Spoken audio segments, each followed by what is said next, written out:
Bem-vindo, bem-vinda. Eu sou Andreoli Costa e você está ouvindo o Observatório Lunar, o podcast de entrevistas do Laboratório de Podcasts Narrativos da UERJ. E hoje eu tenho o prazer de receber aqui o querido Rodrigo Alves, que é apresentador do Vida de Jornalista, roteirista e diretor do Rio Memórias e, claro, professor de podcast, formando várias turmas aí ao longo dos últimos anos. Tudo bom, Rodrigo? Andreoli, grande abraço para você. Obrigado, cara, pelo convite. Tudo ótimo por aqui. Adorei o nome já do podcast Observatório Lunar. Achei maravilhoso e fico muito feliz. Você sabe, né, que eu gosto muito de trocar ideia sobre esse assunto. Então, pô, é um prazer para mim. Obrigado, vamos nessa. Maravilha.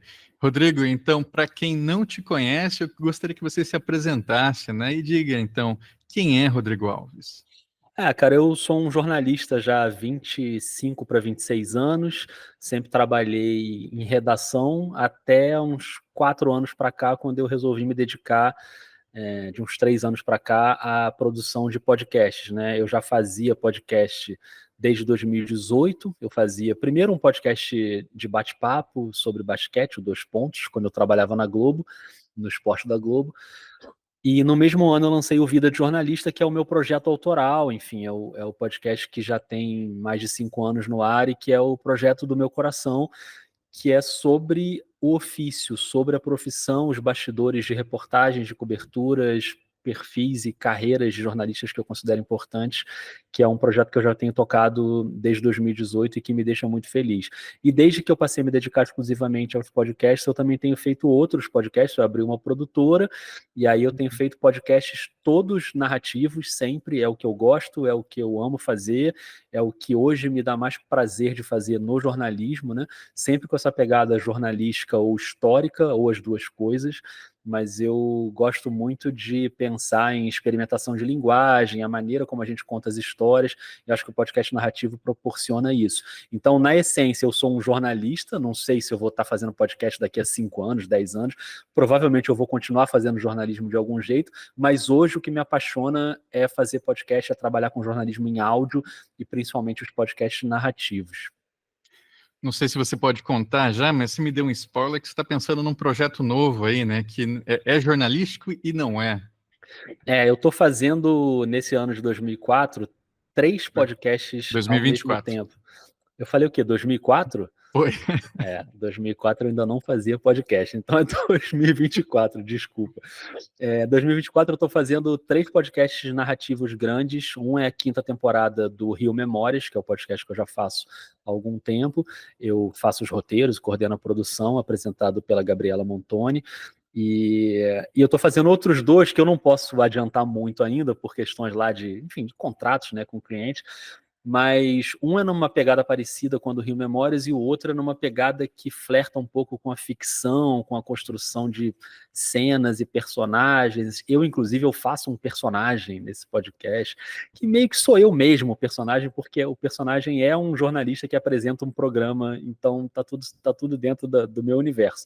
Mas é um desafio muito grande. A gente vai trabalhar com atores, dubladores também, fazendo personagens. Nossa.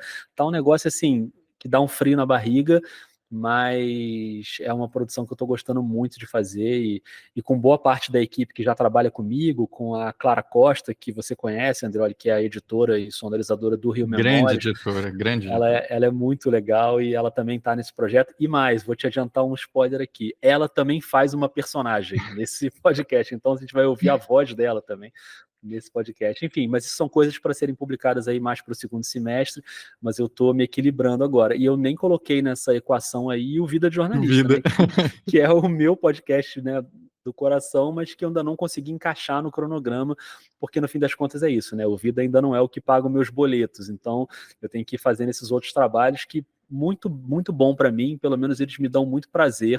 Eu até agora não estou me forçando a fazer nada que eu não acredito e que eu acho chato. Todos os projetos em que eu estou me enfiando aí, eu adoro fazer, então tá tudo certo. E essa pegada jornalismo ficção tem inspiração no Welcome to Night Vale, por exemplo? Acho que essa é uma referência de todo mundo, né, que já passou por essa experiência de fazer alguma coisa relacionada à ficção. É a primeira vez que eu estou fazendo, é um podcast de história, ele é baseado em pesquisa histórica, mas a gente vai visitando momentos da história, e aí é meio isso, uma viajante no tempo que vai passando ali pelas cenas, e a gente vai recriando as cenas com personagens reais que estão sendo reencenados, e com alguns personagens fictícios também que vão ajudar a contar essa história. Mas tem outras referências também, enfim, a própria referência mais recente do Spotify, né, que fez um podcast de ficção que é meio uma super produção, né, o podcast com o Celton Mello, enfim, mas eu acho que a grande referência, no fim das contas, é a boa e velha radionovela, nesse caso, sabe? De rádio mesmo, assim, acho que tem um pouco dessa pegada de ser uma novelinha também, acho que tem muito dessa inspiração, inclusive quando me procuraram, a primeira referência foi essa, então, não sei, eu acho que tem o Night Vale, tem o França e o Labirinto, tem um pouco de cada coisa, e a gente vai tentando montar um caldeirão aí, mas tá bem divertido de fazer. O que costuma te inspirar para a criação dos projetos, para pensar as pautas? O que te toca? Para mim, André, olha, eu sempre tento ter algumas coisas em mente, assim, que me fazem decidir se eu vou fazer um projeto ou não. Primeiro, a questão da pauta, que eu acho que para quem é jornalista é fundamental, né? Acho que a pauta não é o tema, né? Não é o assunto. O assunto é uma coisa, você vai falar sobre um determinado assunto. A pauta é o que você vai fazer com esse assunto, de que maneira você vai contar aquela história ali. Isso é uma coisa que me pega muito na hora de pensar num projeto. Então, todos esses que eu estou fazendo até agora me deixam muito felizes e tranquilos em relação à pauta. E a outra coisa que cada vez mais tem me instigado é essa questão da experimentação de linguagem, do que eu posso fazer para contar a história de um jeito diferente do que vem sendo contado, né? Porque a gente já tem muito podcast narrativo sendo feito no Brasil de forma com muita qualidade, sabe? Projetos muito bons que você sabe que não ficam devendo nada para os estrangeiros. Claro que os americanos já fazem isso há muito mais tempo, então eles têm, né, um know-how muito grande nisso, mas a gente faz muitas coisas boas aqui no Brasil, né? Tem vários exemplos aí. Mas eu acho que o que me pega mais é isso de ficar esticando essa corda da linguagem, sabe? E tentar ver coisas como essa questão da ficção, que não é uma novidade, né? Como a gente citou aqui alguns exemplos, mas a gente tem conversado muito sobre a música nesse podcast específico, e mais uma vez eu estou trabalhando com o Gabriel Falcão, que é o compositor de trilhas que está comigo em todos os meus projetos, e a gente fica amassando esse pão, sabe? De como é que vai ser a música, que tipo de música a gente quer. Então, assim, ontem eu tava, tipo, 1h da manhã, vendo no YouTube entrevistas do Martin Scorsese, que eu vi o filme novo dele, né? O Assassinos da Lua das Flores, e eu fiquei muito encantado com a música do filme, e bateu muito com o que eu estava pensando para esse outro projeto, não de ficção, esse outro que eu falei que tem um pouco a ver com Rio Memórias, que também é um podcast que é sobre colonialismo, e que tem a ver. E o filme do Martin Scorsese também tem um pouco a ver com colonialismo, né? Colonialismo indígena e tal. E a música é meio um looping que fica ali suave, ela é uma facilitadora no filme, ela não é uma protagonista no filme, e era exatamente isso que eu queria para esse podcast. Então eu fiquei vendo uma entrevista em que o Scorsese fala como ele chegou nisso, e ele usa umas referências, ele fala assim, o que eu pedi para o meu compositor foi uma coisa que fosse perigosa e sexy, e eu adorei ele falar isso, assim, porque a música é muito isso, é uma música sedutora, mas que traz uma coisa de perigo, sabe? Então assim, eu fico muito viajando, eu, a Clara, o Gabriel, todo mundo que está na equipe, e ficar, não simplesmente sair fazendo, usando uma fórmula, a gente fica tentando pensar coisas de linguagem, desde a música, o roteiro, a edição, o efeito, a pesquisa, tudo para a gente tentar fazer de um jeito original e diferente. Nem sempre o resultado vai ser o que a gente espera, mas a gente pelo menos tenta, né? Eu estava ouvindo os primeiros episódios do Vida para a gente gravar essa entrevista. Meu Deus! E é engraçado, né? A trilha que você colocava, uma trilha mais divertidinha, assim, né? Ela dá uns estourazinhos, comparado com agora que o Gabriel faz trilhas específicas para cada episódio, né? E essa trilha dos primeiros episódios, ela ficava o episódio inteiro, né? No fundo, uma coisa que hoje eu jamais faria, assim. Nada contra quem faz, assim, mas beleza. Mas eu eu acho que a entrevista é soberana, né? A voz da pessoa é soberana. Então, se puder não ter uma música no fundo ali na hora que o entrevistado está falando, eu prefiro. Mas naquela época eu fazia com a trilha no fundo. Era 2018 também, né, gente? Vamos dar um desconto para mim, né? 2018 não tinha tanta referência assim para eu prestar atenção. Mas hoje é muito diferente, né? Porque o Gabriel ele compõe a trilha a partir do que a gente conversa, a partir do roteiro que ele lê e muitas vezes a partir do episódio já editado que ele escuta e ele compõe em cima. Então a virada é na hora certa, o clima é na hora certa, bate muito bem com a locução. Depois que eu comecei a fazer, isso foi na segunda leva da série Memórias, que eu comecei a fazer trilha no Vida de Jornalista, e antes eu já tinha feito na segunda temporada do Rio Memórias, na primeira, né, desde a primeira do Rio Memórias, eu fiquei muito mal acostumado, porque você trabalhar como compositor de trilha original, é claro que você precisa Sim. de um orçamento para isso, né? É mais caro, mas o Rio Memória já tem isso previsto no orçamento. Aí no Vida de Jornalista eu agradeço imensamente aos meus ouvintes, apoiadores, assinantes, que por causa deles eu consigo contratar o Gabriel. E em todos esses projetos que eu citei, o Gabriel tá fazendo a música, porque a gente se dá muito bem no trabalho e acho que é fundamental. Mas aí é outra coisa, né? Eu não é como eu antes, como você citou, eu dependia de achar uma música num banco gratuito, na Uhum. biblioteca de áudio do YouTube, e aí às vezes você vai achar uma música ali legalzinha, mas ela não vai encaixar perfeitamente, né, na sua narrativa. Então a trilha hoje é uma coisa que me encanta demais no podcast. E agora vamos retroceder um pouco para pensar. Eu perguntei quem é você, né? Aí você já explicou um pouquinho também quem é o Vida, mas eu queria saber como é que era a sua vida de jornalista quando você resolveu criar o programa. Era uma vida meio dupla, né? Porque eu trabalhava no Esporte da Globo, isso era em 2018, eu entrei na Globo em 2006, então já trabalhava bastante tempo lá. E nessa época que eu criei o Vida, eu já estava trabalhando como comentarista no Sport TV, comentarista de basquete fixo. Era uma coisa que eu já fazia esporadicamente, mas antes eu trabalhava na redação do site, do GE. E aí depois eu passei a trabalhar fixo como comentarista do Sport TV. Então eu já não tinha que cumprir uma rotina na redação, de trabalhar 8 horas na redação, eu só ia para a redação na hora do jogo, né, de fazer o jogo. Mas o meu trabalho era muito em casa, pesquisar, estudar e tal, ficava muito em casa. Então eu conseguia manobrar um pouco melhor o meu tempo. Por isso que logo depois que eu lancei o Dois Pontos, que a gente fazia na Globo, eu resolvi tirar da gaveta esse projeto do Vida de Jornalista, porque eu falei, bom, agora vai dar para eu fazer.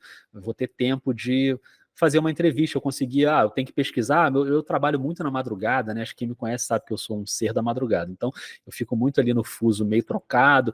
Aí eu consigo ir manobrando, e aí por isso eu resolvi tirar essa ideia do papel e fazer as entrevistas ali para o Vida de Jornalista. Mas a minha vida naquela época ali era como vinha sendo, né, 15 anos para trás, assim, eu sempre fui um rato de redação no jornalismo, sempre trabalhei em redação, primeiro no Jornal do Brasil, depois saí, trabalhei em revista, enfim, num período curto, e aí entrei na redação da Globo. E isso foi uma mudança meio radical para mim quando eu decidi sair da Globo, né, de me dedicar só aos podcasts, porque hoje eu trabalho em casa, nesse cantinho aqui, onde eu estou conversando com você, nessa mesa de trabalho, eu faço tudo daqui. Claro, de vez em quando eu vou ao estúdio fazer uma gravação, vou fazer alguma externa, mas a maior parte do meu trabalho é feito daqui. Então, é uma rotina bem diferente do que era a minha vida de jornalista ali na época em que eu resolvi lançar o Vida. Era um outro mundo, assim. Qual que foi o seu ponto de virada? Falar assim, tá, acho que agora é podcast. É jornalismo ainda, mas é É, podcast, não Globo. essa ressalva foi bem importante, porque para mim o mais importante é ser jornalismo ainda, sabe? E é a primeira coisa. Tá acima de ser podcast, ou comentário na TV, ou trabalho na internet, ou jornal impresso. Jornalismo para mim está acima de tudo. Apesar de alguns podcasts que eu faço hoje terem uma pegada talvez mais de história do que Uhum. jornalismo. E eu faço, claro, não sou eu que faço as pesquisas históricas, né? Tem um historiador sempre fazendo, que eu acho muito importante. Mas naquele momento ali, eu já estava escutando muito podcast narrativo. Quando eu lancei a primeira temporada do Vida em 2018, tinha pouquíssimos podcasts narrativos no Brasil, tanto que a primeira temporada nem é no formato narrativo. E naquele ano de 2018 surgiram vários podcasts narrativos que até hoje são referências para mim. E tipo Rádio Escafandro, 37 Graus, o Vozes da CBN, né, que acabou, mas enfim, Uhum. 37 Graus também acabou.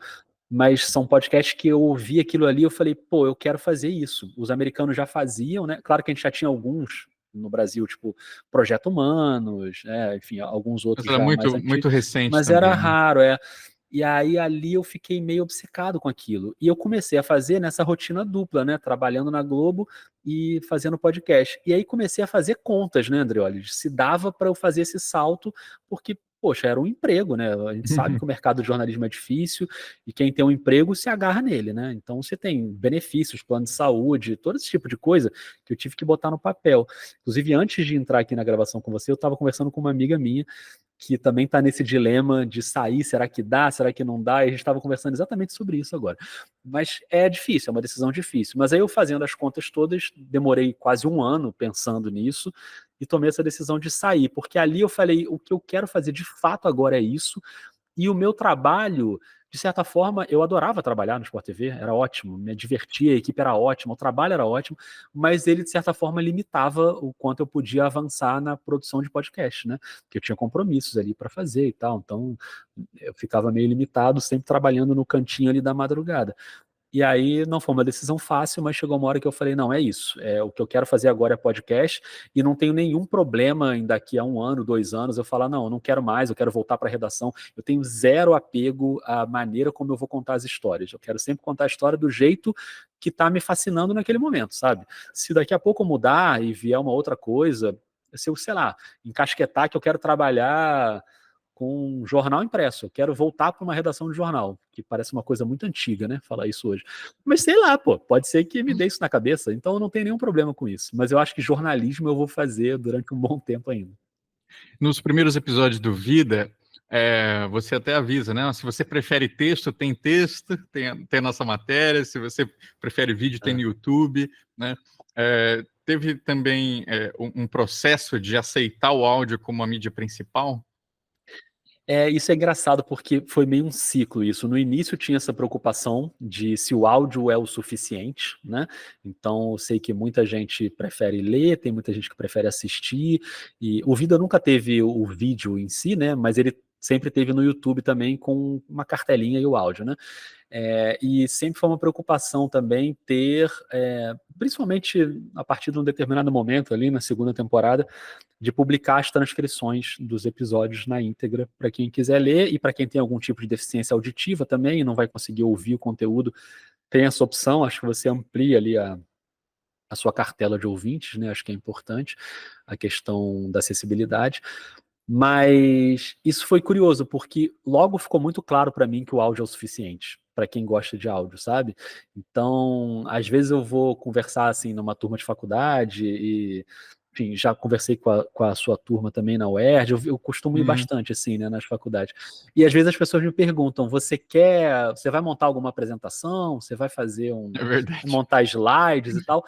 E eu nunca faço apresentação, assim, eu sempre confio no áudio, sabe? Porque a minha oficina de podcast é a mesma coisa, não tem slide, não tem apresentação, não tem tela, é exemplo em áudio, raramente tem alguma referência visual, a não ser quando eu quero, assim, mostrar como é o meu roteiro escrito, aí eu abro a tela, compartilho, né? Mostrar como eu organizo o quadrinho ali para fazer um esqueleto, aí tudo bem, mas o geral é áudio, áudio, áudio, áudio, para mim é muito suficiente, né? Tanto que o evento que a gente fez do Rio Memórias, que você esteve lá para fazer um episódio ao vivo no palco, a gente fez isso no ano passado, a gente montou um episódio narrativo ao vivo no palco. Também teve muito essa questão, mas aí vocês vão botar uma imagem atrás para as pessoas verem e tal, e não, é áudio, a gente vai fazer o episódio em áudio, o que a gente faz é jornalismo em áudio, é história em áudio. Então, para mim, o áudio ele se segura, e pô, se eu não confiar em áudio, né, quem é que vai confiar? Eu trabalho com isso. Então, eu sempre vou nele. Mas eu sei que o texto pode ser importante em determinados momentos para quem prefere ler. Eu sei que às vezes não é nem necessariamente uma deficiência auditiva, mas um incômodo que a pessoa tem de escutar e não gosta e prefere ler. Então, é claro que o máximo que eu puder ampliar, né, para o meu conteúdo chegar em mais gente, beleza. Mas hoje eu aposto muito no áudio. É interessante, né? Porque os alunos, especialmente, eles têm uma ansiedade com não ter o suporte visual, né? Então eles acham que não vai engajar. Então eles falam assim, professor, vamos sair para a externa, vamos levar a câmera, vamos filmar. Falo assim, gente, você sabe como é que filma? Para você filmar, você tem que ficar trocando de posição. Você dá um take, pega outro take, regula a câmera.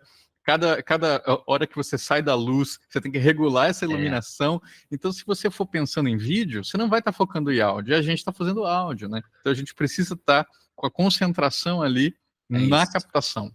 Não, eu em 2019, eu fiz uma experiência que até hoje eu gosto muito dela e gostaria de repetir, que é um pouco parecida com essa do Rio Memórias que eu citei, que eu fiz uma pré-estreia de um episódio do Vida, que é o episódio que é um dos mais importantes do Vida até hoje, que é o da Guerra do Vietnã, com José Hamilton Ribeiro. É ótimo. Então, eu fiz no auditório da SPM, aqui no Rio de Janeiro, a gente juntou uma galera, alunos e tal, eram umas 70 pessoas no auditório, e eu toquei o episódio. Então, assim, o do Rio Memórias, a gente fez o episódio no palco, na Uhum. hora, ao vivo. Então, a Gabi, que é a locutora, ela fez as locuções, tinha um entrevistado ali, tinha trilha sonora sendo feita ao vivo, tinha uma pianista tocando um piano no É palco, um tinha um espetáculo. percussionista.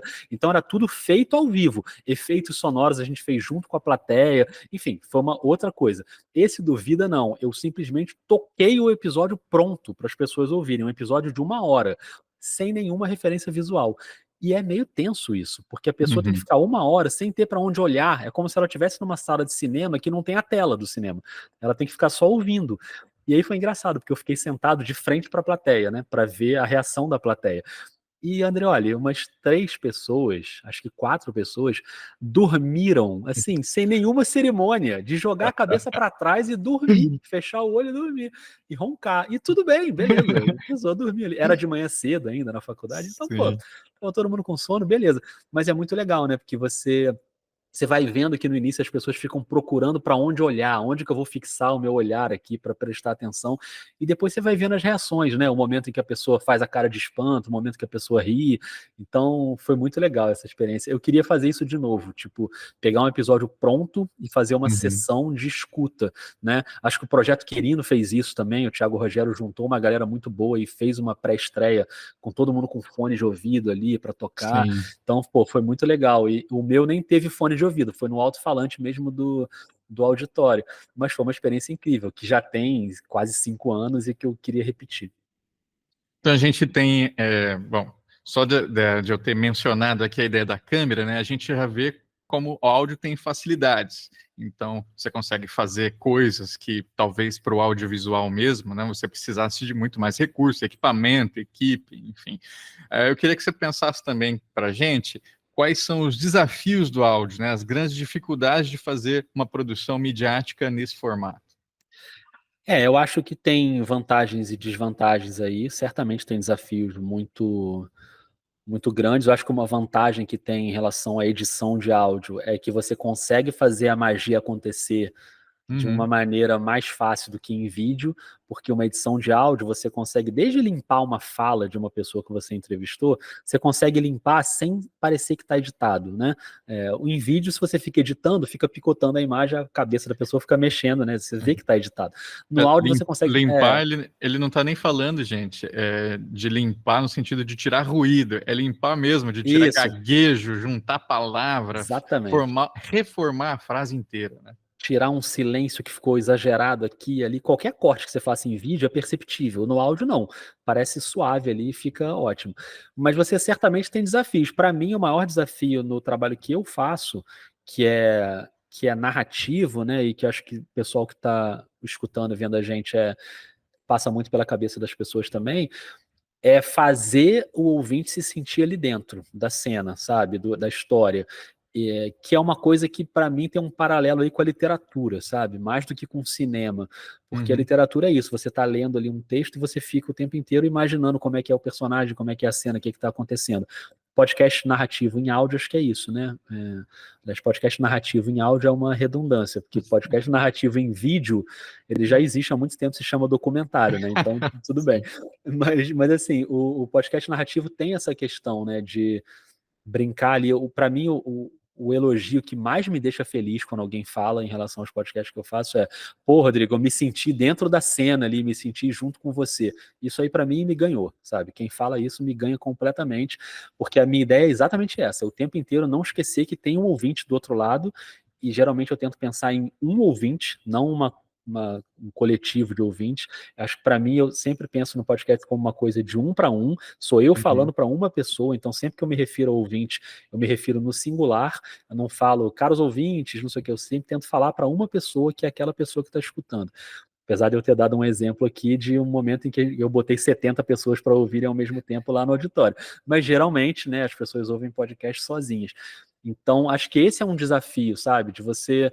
Porque, assim, esse desafio, André, olha, é muito fácil você cruzar a linha e ficar uma coisa meio piegas, meio clichêzona. Então, é o tempo inteiro você ficar nesse equilíbrio ali, sabe? Será que eu tô botando muita sonorização, né? Ah, e aí eu abri a porta, barulho da porta. E aí eu andei, aí barulho dos passos. Aí eu entrei no carro, aí abre a porta do carro.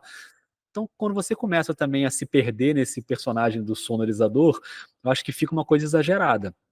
É uma linha de equilíbrio ali que a gente vai acertando, vai errando, vai moldando com o tempo, mas talvez esse seja o desafio para mim. E para mim, pessoalmente, teve um desafio, principalmente no início, que foi o desafio de aprender a editar, mexer no programa de edição, né? Uhum. Acho que talvez seja a parte que mais exige um conhecimento técnico para quem faz podcast, porque você tem que aprender a mexer no programa, né? Você tem um software ali para mexer, não é necessariamente uma atividade jornalística que é a de entrevistar, que é de escrever um roteiro. Isso eu já, de certa forma, já fazia, né? Eu entrevistei gente durante a minha trajetória inteira, mas editar eu nunca tinha editado. Então isso foi, e eu não cheguei a fazer um curso, eu fui meio na marra ali, sabe? No tutorial Uhum. do YouTube, Eu como fazer também. isso, como fazer aquilo. E aí hoje eu estou satisfeito com o jeito como eu edito, mas é um processo ainda, né? De tentativa e erro ali. Mas é muito prazeroso, eu gosto muito dessa parte. Eu acho que até por essa interface aí muito literária, né, que você mencionou, que é de imaginação, é de texto, é de apuro, tem muito de criação artística também no que a gente faz, né? Que é como é que eu transformo isso? Isso é uma informação, mas eu preciso passar essa informação de um jeito que é mais do que informativo, né? Ele precisa tocar nessas pessoas de alguma maneira. Totalmente, em todas as etapas, né? No roteiro tem muito isso, na edição tem muito isso, na hora de gravar a locução tem muito isso também. É um processo que eu gostei muito da maneira como você colocou, de ter uma relação com a arte de algum jeito. Isso pode parecer meio pretensioso, né? Ah, o que eu faço é arte. Não é isso, né? Eu não sou um artista. Mas tem um pouco a ver com isso, né? Esse podcast que eu tô fazendo que flerta com a ficção e que tem cenas e personagens, cara, eu acho uma maluquice. Eu fico escrevendo o roteiro em que eu posso inventar o que eu quiser. Sim. Claro, estou dentro de uma proposta histórica ali, então a informação histórica eu não posso mudar, mas o jeito como cada personagem se comporta, o arco de cada personagem, o que vai mudar ao longo Uhum. dos episódios, isso está dentro da minha cabeça. E assim, pode ser bom, pode ser ruim, mas é meu. Eu estou ali fazendo desse jeito. E aí você escreve, depois você vai ler, você fala, isso aqui acho que não vai funcionar, aí você vai e muda e troca aquela cena. Então, ontem, por exemplo, eu estava conversando com a Clara e a Clara deu uma ideia pro personagem dela que pode acontecer no futuro e eu já anotei porque eu falei, pô, isso aí vai funcionar. Então, assim, tanto num roteiro 100% documental, que você não tem nada de ficção, mas também você tem que fazer escolhas, né? Você faz escolhas o tempo inteiro de como você vai contar aquela história, que cena eu vou colocar primeiro, o que vai entrar depois, onde vai entrar a entrevista, onde vai entrar uma música, onde vai entrar. Tudo isso é uma escolha que é o que mais me dá prazer de fazer na produção de podcast, que é a hora de sentar e roteirizar. E no meu caso eu faço meio misturadinho, porque eu escrevo o roteiro e edito ao mesmo tempo e gravo a locução ao mesmo tempo Grava na hora, né? no Vida de Jornalista, porque sou eu que faço todas as etapas, mas, pô, esse processo eu adoro, assim, o momento da criação, para mim, é impagável, assim, cara, é o momento que ali eu tô felizão trabalhando, sabe? É basicamente isso. E tem aqueles momentos, assim, que nem todo ouvinte vai perceber, mas é um capricho na edição que você coloca, uma trilha que sobe no momento certo, aí você pensa assim, é isso aqui, é isso aqui. Exatamente. E às vezes é melhor quando o ouvinte não percebe. É, Porque, né, às vezes o bom do negócio é ele ser silencioso para o ouvinte. Eu lembro de um episódio do Vida, que é o episódio que eu fiz no meio da pandemia com os filhos dos jornalistas, numa época que estava, né, todo mundo ali no home uhum. office e trabalhando com o filho do lado. E aí eu fiz um episódio com isso e pedi para mães e pais entrevistarem os filhos para o episódio. Então é um Ótimo. episódio totalmente assim, fofo, criança falando, coisas engraçadas e tal. E aí eu lembro que o Tomás Chiaverini, da Rádio Escafandro, já tem tempo isso, foi no auge da pandemia ali. O Tomás mandou uma mensagem falando, cara, eu adorei a edição desse episódio porque ele parece que não tem edição. ele vai direto, assim, Ótimo. sabe? E eu guardei isso que ele falou desde essa época, porque isso eu achei um elogio muito bom, sabe? Uhum. É a edição que parece que não tá editado, parece que você tá dentro de uma Um história ali. fluxo, E ele né? foi mega editado esse episódio. Imagina, entrevistas com crianças, você tem que editar tudo ali o tempo inteiro, porque é um caos, né? E foi legal ele ter falado isso, assim, porque a ideia às vezes é essa, né? Às vezes o sutil é o que vai fazer a experiência ficar legal, sabe? Não necessariamente um monte de coisa de edição que você vai colocar ali. Às vezes é uma coisa suave que vai fazer funcionar. Tem uma outra coisa que eu queria que você comentasse, até nem sei como é que é isso para você, mas é essa mudança também da relação do ouvinte contigo, né? Porque quando você é um jornalista padrão, as pessoas podem gostar ou não do seu texto, você pode ser uma referência daquela maneira, mas o podcast também traz uma relação de proximidade, né? Você faz, inclusive, seus encontros do Vida, o pessoal vai lá tomar uma cerveja contigo, É. tem uma outra aproximação, parece. Eu acho que podcast é muito isso, né? É uma relação de intimidade entre quem está falando e quem está ouvindo, e que, de certa forma, é uma herança do rádio também, eu acho, mais uma aí do podcast, né? Que no rádio, antigamente, tinha muito isso, né? As pessoas se Uhum. apaixonavam por locutor de rádio, ia para a porta da rádio com cartaz Casa Comigo, esse tipo de coisa, né? Podcast acho que não chega tanto, mas nunca pediram para casar, não. Mas assim, eu acho uma coisa muito louca e muito deliciosa, né, essa relação de proximidade com os ouvintes. Claro que com jornalistas, se você pega esses jornalistas assim mais astros da profissão, estrelas e tal, às vezes eu Especialmente vou, né? colunistas, né? Colunistas e pessoa que está na tela, né, na televisão, que todo mundo conhece o rosto. Eu lembro no último congresso da Abrage, teve uma apresentação que o Caco Barcelos foi homenageado. Era uma loucura, assim, uma loucura. O cara era uma estrela do rock. A Sim. palestra dele tinha 300 pessoas do lado de fora, que não conseguiram entrar, e todo mundo querendo tirar foto e tal. Então é claro que para alguns jornalistas isso já acontecia. Nunca foi o meu caso, né? Mas com o podcast, numa escala muito menor que isso, pô, eu acho muito legal quando alguém vem falar, sabe? Geralmente eu vou muito nesses encontros de jornalismo, e como meu podcast é sobre jornalismo, geralmente tem bastante gente lá que ouve, né? Estudantes, pessoas da profissão mesmo. Então, vira e mexe, vem alguém falar, sabe? Pô, eu ouço Vida e tal, não sei o quê. Já aconteceu uma ou duas vezes de eu ser reconhecido pela voz, o que eu acho muito doido Olha, também. De eu olha. estar numa roda, isso aconteceu num festival Piauí em São Paulo uma vez. Eu estava assim conversando com 3 pessoas, aí daqui a pouco uma mulher olhou assim e falou: "Peraí, você é o Rodrigo do Vida de Jornalista?" Eu falei: "Sou." Ela: "Nossa, eu reconheci pela sua voz." Eu achei muito doido, né?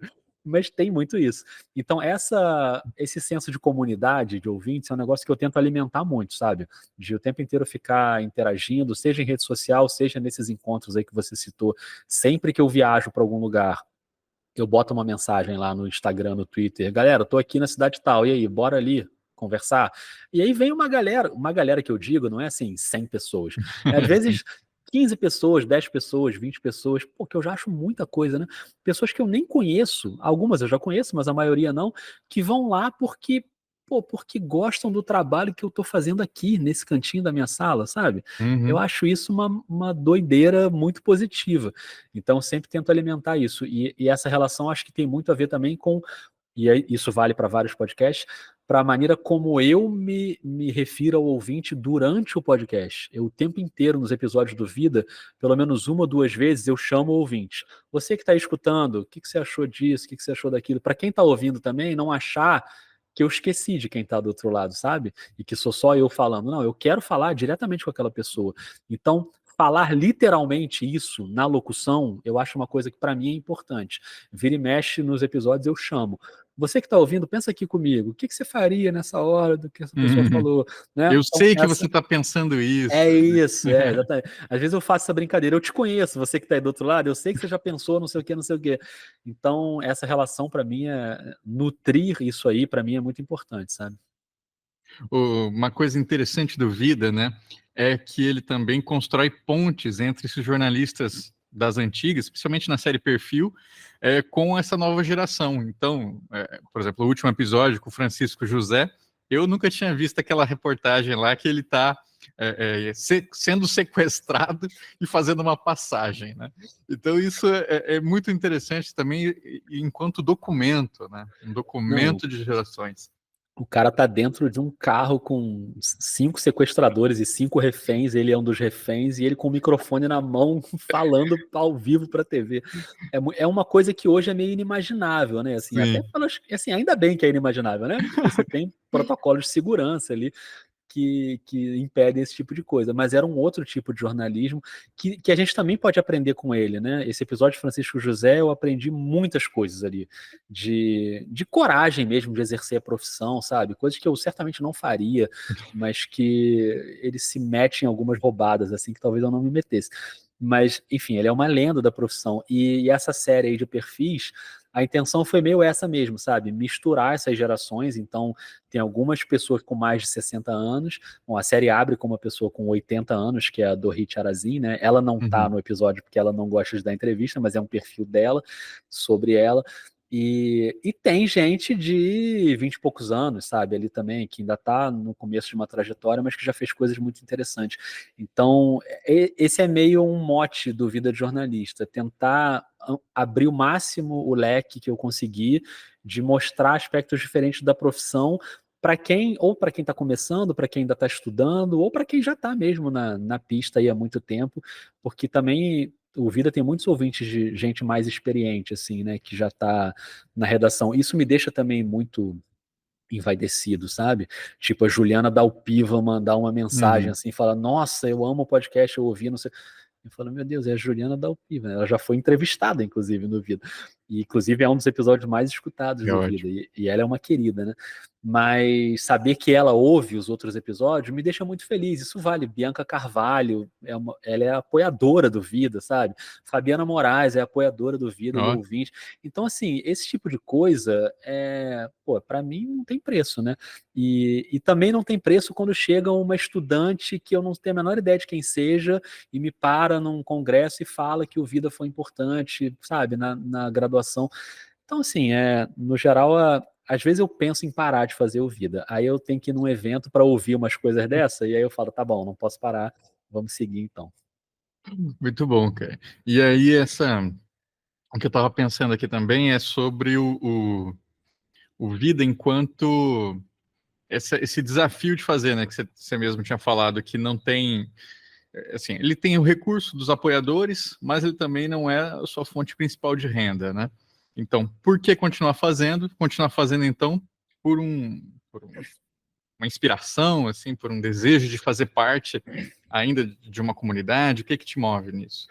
São algumas coisas, cara. Uma é que é o meu projeto autoral em que eu tomo todas as decisões e eu faço do jeito que eu acho que dá pra fazer.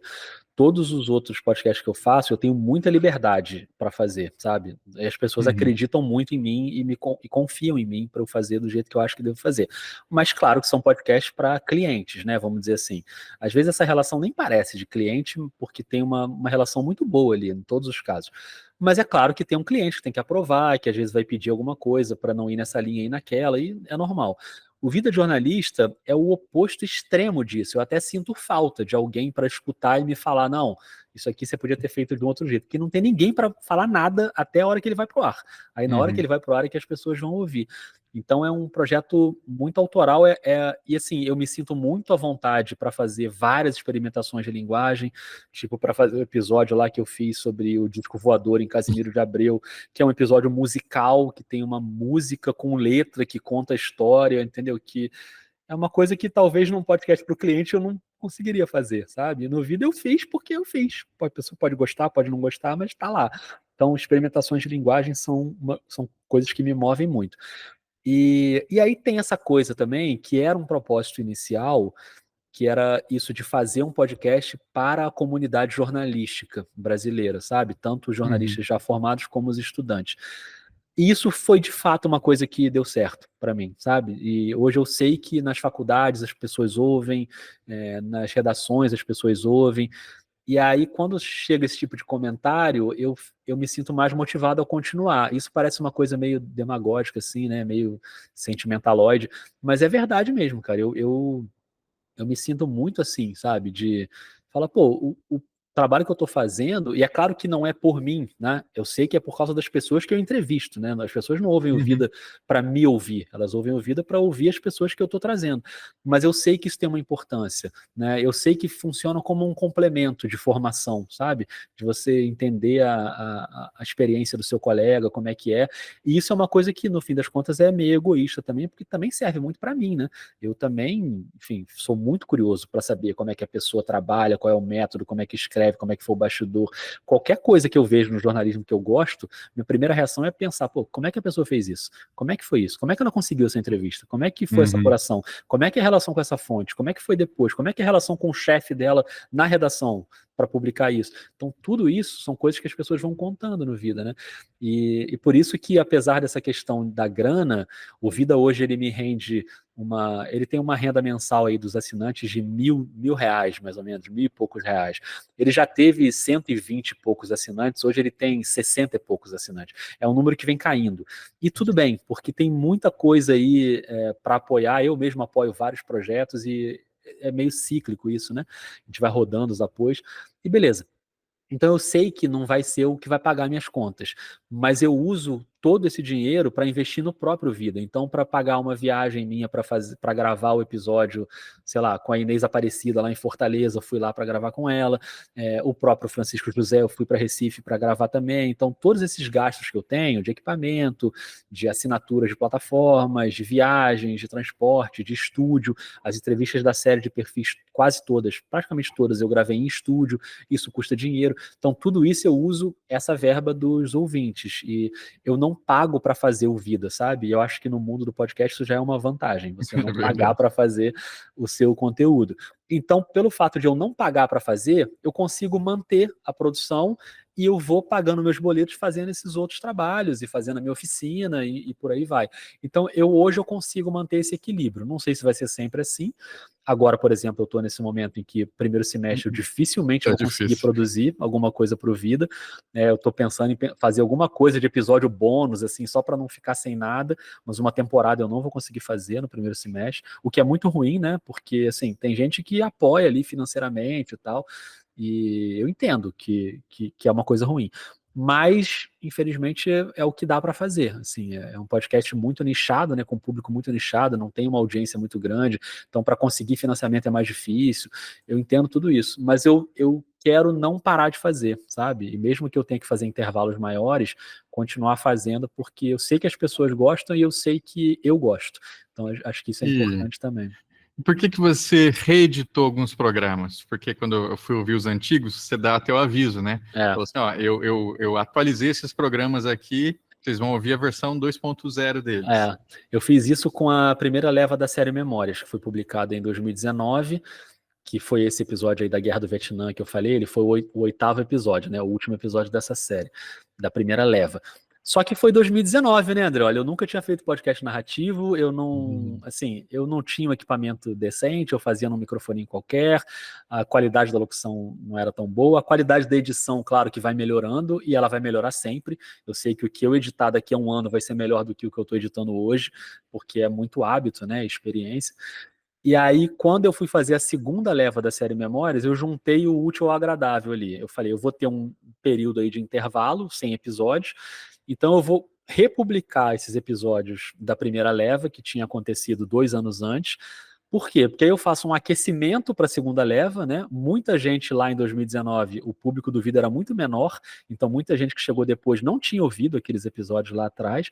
Era uma maneira de colocar as pessoas dentro da série, que para mim é a coisa mais importante que eu já fiz no Vida e é disparado a maior audiência de episódios são os episódios dessa série. É uma série, para quem não sabe, sobre fatos que aconteceram no passado e como eles foram cobertos. Então é sempre alguém que fez uma cobertura antiga contando como foi aquela cobertura. Então tem o Césio 137, tem o ônibus 174, a chegada do Homem à Lua, o assalto ao Banco Central, enfim, tem uma série de episódios lá. E aí, o que eu fiz? Eu regravei todas as minhas locuções de todos esses episódios da primeira série, porque eu queria gravar com uma qualidade melhor. Eu tinha todos os roteiros, né, arquivados, então o texto é o mesmo, a locução é a mesma, mas eu regravei tudo e encaixei tudo de novo, sabe? Eu fiz uma harmonização facial, só que de áudio, no podcast. E aí eu E é claro, mexi na edição, melhorei os volumes estavam todos descompensados, uma hora o volume ia mais alto, outra hora mais baixo. Eu dei um trato nele para ele ficar mais bonitinho. Então, por favor, quem for ouvir os primeiros episódios da série Memórias, ouça na reedição, que foi em 2022, não ouça lá o de 2019, que tem uma versão mais bonitinha lá para escutar. Quando que a Rádio Guarda-Chuva entra no projeto? A Rádio Guarda-Chuva foi no início da segunda temporada do Vida. Depois da série Memórias, né? Eu já tinha feito a primeira temporada inteira, que durou 1 ano, e já tinha conhecido algumas pessoas ali da Rádio Guarda-Chuva, né? A Rádio Guarda-Chuva é um coletivo de podcasts jornalísticos e uma confraria, na verdade. Não tem nada contratual, não tem nada envolvendo grana, é só uma questão de divulgação mesmo, um divulga o outro e a gente troca muita ideia ali dentro de um grupo de WhatsApp que a gente tem, enfim. E claro que isso acabou virando uma amizade, né? A gente hoje é muito amigo. E aí a Gabriela Maier, que fazia na época o podcast Põe na Estante, que agora está meio parado porque ela é uma das apresentadoras do Café da Manhã, da Folha de São Paulo, então ela não está fazendo Põe na Estante, mas ela me ligou, foi nem mensagem, ela me ligou, como faziam os antepassados, e aí ela perguntou se eu queria que o Vida entrasse na Rádio Guarda-Chuva, e aí eu lembro que naquela época foi o Vida, o Budejo também entrou, e já tinha os podcasts dos sócios da Guarda-Chuva, né, na época, que era o Finitude, que era da Juliana Dantas e do Renan Suquevicius, e a Rádio Escafandro, do Tomás Chiaverini, e o Põe na Estante da Gabriela. E aí eu entrei para a Rádio Guarda-Chuva e tô lá até hoje, assim, é uma experiência muito legal. Mudou muita coisa na Rádio Guarda-Chuva, tanto que hoje só tem a Gabriela, né? Não tem mais ninguém. A Juliana saiu, o Renan saiu, o Tomás saiu, todas saídas, assim, beleza, não teve problema nenhum, mas foram tocar suas coisas separadamente. Quem fica hoje responsável pela Guarda-Chuva é só a Gabriela, mas a gente tem o grupo com os podcasts que estão ali, sabe, em torno, Ciência Suja, os Cirandeiras, tem uma série de podcasts ali que ainda estão no selo da Guarda-Chuva. Então, isso para mim foi muito legal e continua sendo. Então, sempre que eu vou a São Paulo, a gente se encontra e bate um papo, é uma relação muito boa e muito proveitosa. Para a gente se encaminhar para o final, então, Rodrigo, eu queria que você falasse um pouco das suas oficinas, né, de podcast, como que você organiza elas, para quem que para quem está começando ainda, ou para quem já quer se refinar, como que você estrutura essa parte também da sua carreira? Cara, essa é uma parte bem importante para mim. Eu comecei a fazer isso quando eu saí da Globo, né? Um pouquinho antes, alguns meses antes, quando eu já tinha tomado a decisão, eu falei, bom, vou precisar arrumar dinheiro, né? Então, eu comecei a pensar em coisas que pudessem me remunerar, e muita gente já falava isso, né? Pô, faz uma oficina. E eu acho que, assim, o que me habilita a fazer oficina, na verdade, é o fato de eu fazer o Vida de Jornalista sozinho, porque aí eu faço todas as etapas. Então, de certa forma, eu fui acumulando uma experiência em todas as etapas, né? E a oficina é isso, ela passa por todas as etapas de produção de podcast, desde pensar a pauta até a pesquisa, a entrevista, o roteiro, a locução, a edição, a divulgação. Vou passando ali por todas as etapas. É uma oficina online que eu vou abrindo as turmas assim quando dá. Então, nesse primeiro semestre eu quero fazer uma turma. No ano passado eu fiz acho que 4 ou 5 turmas. E assim, desde 2021 já foram mais de acho que 600 pessoas que passaram pela oficina. Caramba. E o que eu acho mais legal, e que acabou virando uma piada interna minha e uma certa obsessão, que é o seguinte: eu quero que toda turma, cada turma tem 30 pessoas, eu quero que toda turma tenha pelo menos um representante de cada região do país. E sempre tem, nunca falta nenhuma região. Legal. Então, isso é muito legal, assim, eu já tive representantes de todos os estados brasileiros, e eu acho muito legal também que vira e mexe tem gente de outros países, então tem gente de Portugal que faz, e portugueses mesmo, não necessariamente brasileiros que moram em outros países, no Canadá tem bastante gente que já fez, e vai se criando também uma comunidade ali, né, e até em relação a trabalho, eu vou te dar um exemplo disso, 2 exemplos. Primeiro, um exemplo que você já sabe, a Clara, que é a editora de todos os projetos que eu faço, eu conheci a Clara porque ela foi aluna da minha oficina, e ela fez oficina, e aí eu precisava montar lá um orçamento para fazer o Rio Memórias, quando eles fizeram a proposta, e eu falei com a Clara, eu sabia que ela já trabalhava como editora de áudio, e ela começou a trabalhar comigo, e ela é uma gênia, e ela está até hoje trabalhando comigo, e deu super certo. E o outro exemplo é que para esse podcast de ficção, aí eu vou dar um pequeno spoiler aqui, Olha aí. a gente tem em algum momento uma cena em que um dos personagens é Dom Pedro I, uma cena do passado, ele fazendo um discurso. E a gente precisava fazer esse discurso. E eu falei, pô, não pode ser um brasileiro fazendo o discurso de Dom Pedro I, né? E aí eu chamei o Felipe Santa Bárbara, que é um jornalista português que fez a minha oficina no ano passado, eu conheci ele por causa disso. E no momento em que a gente está gravando a nossa conversa aqui, acabou de chegar uma mensagem dele me mandando o áudio que ele gravou com o discurso de Dom Pedro I, que eu ainda não ouvi, mas eu tô doido para ouvir. E aí ele vai participar também do podcast. Isso acontece muito, de eu chamar pessoas para fazer freela de locução, freela de produção, pessoas que fizeram oficina e que são de vários lugares do país e acabam trabalhando junto. Então, oficina é uma coisa que eu adoro fazer, eu adoro o momento ali da troca na aula, assim, é sempre muito legal. Várias pessoas importantes até da podosfera já passaram ali pela oficina e quero fazer sempre. Eu só queria ter mais tempo, isso inclusive é uma meta minha para o futuro, talvez para o próximo ano, é eu produzir menos e dar mais aula. Eu quero em algum momento fazer Olha, um pouco essa troca aí, sabe? Porque talvez é porque eu esteja no auge da produção. Eu nunca fiz o que eu estou fazendo esse ano. São 3 podcasts grandes é ao mesmo bastante. tempo. Então, assim, é muita coisa. E aí eu não estou conseguindo tempo para dar oficina. Talvez eu dê uma desacelerada na produção, pegar o Vida e o Rio Memórias, por exemplo, que são os meus 2 projetos principais, e não pegar outros para poder fazer mais as aulas, sabe? Que eu acho que ainda tem uma demanda muito grande pela aula. Então, Você é não um ponto pensa também em, importante. você não pensa num curso pré-gravado? O Mizanzuki agora tá nessa, né? Tem várias pessoas que têm feito isso, né? Eu penso sim, mas eu resisto um pouco a essa ideia, porque eu Tem acho uma que proximidade, né? cara, e Diferenciada. a oficina eu tento tanto assim envolver as pessoas da oficina, sabe? Então, por Uhum. exemplo, a primeira coisa que eu pergunto na primeira aula, todo mundo faz uma apresentação. Então, eu já vou anotando o podcast que a pessoa faz, porque tem gente que faz oficina porque já faz um podcast, É né? verdade. Você escuta ele, E né, aí, e e aí eu boto comenta. para tocar durante as aulas, eu boto um trechinho. Eu fiz isso contigo, né, quando você participou Fez. da oficina.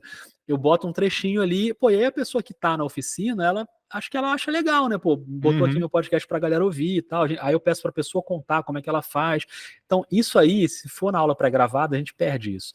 Então, essa interação acho que é bem importante. Eu até gravo as aulas para deixar para depois, para quem não consegue assistir na hora e tal, fica tudo gravado e disponível, mas o ao vivo ali eu acho que faz mais sentido. Eu não descarto essa possibilidade, não, mas por enquanto eu ainda estou no ao vivo.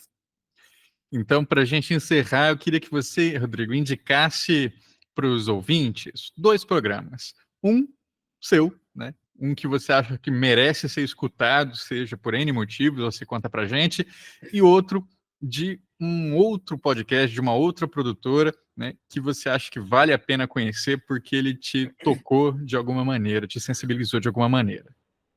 Cara, então tá, eu vou começar fazendo a minha propaganda então, vou começar pelo meu. Eu, enfim, o meu episódio preferido do Vida de Jornalista e que se dependesse de mim seria a porta de entrada para todo mundo que quer começar a ouvir o Vida, é um episódio chamado A Chegada do Homem à Lua, que é o episódio que Hum. abre a segunda leva da série Memórias, que eu comecei a publicar em janeiro de 2022, logo depois de fazer essas republicações, né, que a gente citou aqui. É um episódio com a Sandra Passarinho, que é uma gigante da profissão, e ela era estagiária da Globo na época da chegada do Homem à Lua em 1969, e foi o episódio que talvez tenha sido o que eu mais tenha levado tempo para fazer. A produção desse episódio durou 4 meses, o que é muito raro. Eu acho que nunca mais aconteceu no Vida, e nem antes disso. Geralmente é na pressa ali, né? Mas esse aí eu consegui fazer com calma, sabe? E eu estava num recesso, estava voltando ainda. Então, assim, a pesquisa foi muito profunda, o roteiro foi muito pensado, eu ia, voltava, parava. As soluções de narrativa ali são soluções que eu gosto. Para mim, é o melhor episódio em termos de história, de roteiro, de narrativa do Vida de Jornalista. E ele tem uma coisa que eu uso muito os áudios da NASA, né? Os áudios dos astronautas ali antes de pousar na Lua. E a saída de roteiro que eu encontrei para esse episódio foi que ele é um episódio de 1 hora e a primeira meia hora dele é em tempo real com o pouso na Lua. Então, o episódio começa exatamente meia hora antes da nave tocar o solo da Lua. Então, eu já aviso logo, quando a gente chegar em 30 minutos de episódio, exatamente 30 minutos, é a hora que a nave vai pousar na Lua. E essa linha do tempo, ela é marcada pelos áudios da NASA. Então eu começo com o áudio da NASA e eu falo, esse áudio aí é exatamente 30 minutos antes. E ao longo dessa primeira hora, eu vou contando a história da televisão brasileira para transmitir aquele pouso, porque a história do episódio é essa, na real, né? É um podcast de jornalismo, então é como foi a maluquice de uma televisão que tinha acabado de nascer no Brasil. A Globo tinha 4 anos, a transmissão via satélite tinha 4 meses no Brasil, nunca tinha sido feita antes transmissão via satélite, e teve simplesmente o pouso do Homem na Lua para eles transmitirem ao vivo num pool, né? Foi a Globo, a Tupi, um monte de emissora junto. Então, assim, tem muita história saborosa ali. A história de ter que tirar o Silvio Santos do ar, porque era na hora do programa dele, e ele era já o rei da audiência naquele momento, ele estava na Globo, enfim. Então, essa história eu vou contando na primeira meia hora, mas de vez em quando eu chamo o áudio da NASA. Vamos ver onde é que eles estão agora. Aí entra o áudio e os caras estão ali já começando a descida, sabe? Então, eu fiz essa coisa para quando chegasse em meia hora, é a hora que a nave toca o solo. E depois, claro, tem toda a sequência até o Neil Armstrong pisar na Lua mesmo e tal. Então, é um episódio que eu gosto muito dele. Eu viro e mexe, eu volto nele para ouvir de novo, o que também é muito raro de acontecer com os meus podcasts, mas eu gosto bastante dele. Então, se você está pensando em começar aí, você que está ouvindo o Vida de Jornalista, eu sugiro esse episódio. Ele é de janeiro de 2022, a chegada do Homem à Lua. E aí, cara, pensando num episódio que tenha me marcado, eu vou te pedir licença para voltar aí lá naquele momento em que eu decidi que eu faria podcast narrativo, porque acho que teve um episódio que foi muito simbólico para me ajudar nessa decisão. Claro que eu poderia citar, enfim, 1 milhão de coisas aqui, né? Qualquer episódio do Projeto Querino, do Praia dos Ossos, são clássicos aí que a gente tem e que são muito marcantes para podcast narrativo. Mas eu vou citar um episódio do 37 Graus, que é um podcast que já acabou, inclusive, mas que tem várias temporadas aí no ar para ouvir, feito pela Sara Zoubel e pela Bia Guimarães, que se chama Turma da Enchente 2. É um episódio de 2019, de julho de 2019, que é um episódio sobre enchentes em São Paulo, e elas vão conhecer um lugar que é uma travessa em São Paulo, que durante 4 meses do ano ela fica submersa. É uma coisa meio doida, assim, sabe? Por causa das chuvas. No período das chuvas, início do ano ali e tal, não dá para morar lá, porque qualquer chuva, a água vai lá em cima e todo mundo tem que sair. Então as pessoas saem de lá durante 4 meses, né? Parece inverno na Antártida, sabe? Que fica sem nada durante um tempo, quando tá tudo congelado, depois volta à vida. É meio isso. E esse episódio foi um pouco antes de eu começar a publicar a série Memórias. Eu já estava decidido que eu queria fazer ali podcast narrativo, e ele veio um pouco antes, e ele foi aquele carimbo, sabe? Falou, porra, é isso aqui que eu quero fazer. É contar a história desse jeito, e tem momentos muito emocionantes, tem momentos divertidos. O episódio chama Turma da Enchente 2, mas não é uma parte 2, não é que tem o Turma da Enchente 1. É porque Turma da Enchente 2 era o nome do grupo de WhatsApp que as pessoas dessa região criaram para fazer. Então, certamente já era um segundo grupo, né? Então, eles tinham um grupo que era a Turma da Enchente, para eles se avisarem sobre alagamentos e tal. E, cara, é feito de um jeito muito incrível, e eu acho que quando eu falo isso com a Bia e com a Sara, elas até falam, pô, Rodrigo, mas é um episódio lá da segunda temporada, eu acho. Mesma reação que eu tive aqui quando você falou que ouviu os primeiros episódios lá do Vida. A gente não gosta muito, né, dos nossos primeiros episódios. Então é claro que o 37 Graus ainda evoluiu muito mais depois disso, mas esse episódio eu acho matador, sabe? E ele é agradável de ouvir, como todo o 37 Graus é muito agradável. Então recomendo muito, é de julho de 2019 esse episódio, Turma da Enchente 2 do 37 Graus. Aí aproveita e já maratona o 37 Graus inteiro logo, que ele já acabou, então dá para maratonar com calma. Rodrigo, muito obrigado pela sua presença no nosso programa piloto. Eu gostaria então que você deixasse seu abraço para os nossos ouvintes e onde que eles encontram você e o seu trabalho. André, olha, eu que te agradeço, cara. Pô, deu para perceber aqui que se deixar, eu fico falando sobre esse assunto aí eternamente, né? Eu adoro conversar sobre isso. E obrigado a todo mundo que escutou, e quem quiser trocar ideia também é só me procurar por aí pelas redes. O Vida de Jornalista tá nas redes todas, né? Enquanto o Twitter ainda sobrevive, mesmo sem esse nome, com @vida_jornalista, mesma coisa no Instagram, que hoje acaba sendo a rede principal ali do Vida. Então, quem quiser, manda uma mensagem por lá, que eu sempre fico atento ali às mensagens, a gente troca uma ideia. O Vida tem, enfim, 5 anos, então são quase 200 episódios para quem quiser dar uma mergulhada aí, procurar alguma coisa que interesse para escutar. Quase todos, desde a segunda temporada, todos nessa pegada narrativa. Então, podcast narrativo é a minha paixão atualmente, e eu acho que o trabalho que você tem feito em todos os seus projetos aí como eu considero você um agitador, sabe, dos podcasts. Eu acho que você faz coisas acontecerem de todos os jeitos, seja pensando no evento, seja com os alunos, seja no Instagram, no laboratório, enfim, não importa, mas você está fomentando muito essa área. Obrigado. Então, pô, sempre um prazer trocar ideia contigo, conta comigo sempre aí. Obrigado a todo mundo que escutou. Adorei. Obrigado, gente. Isso, muito obrigado, Rodrigo. E você que nos ouviu, não deixe de nos acompanhar em @podcastnarrativo em todas as redes sociais, as que importam, né? No X a gente não tá. E também no site podcastnarrativo.com.br. Lá vocês encontram o nosso acervo de podcasts narrativos que a gente está cadastrando para que vocês possam conhecer e separar por tema, né? Podcast narrativo de esporte, de policial, político, enfim, vocês vão gostar. Valeu, pessoal. Um abraço e até a próxima.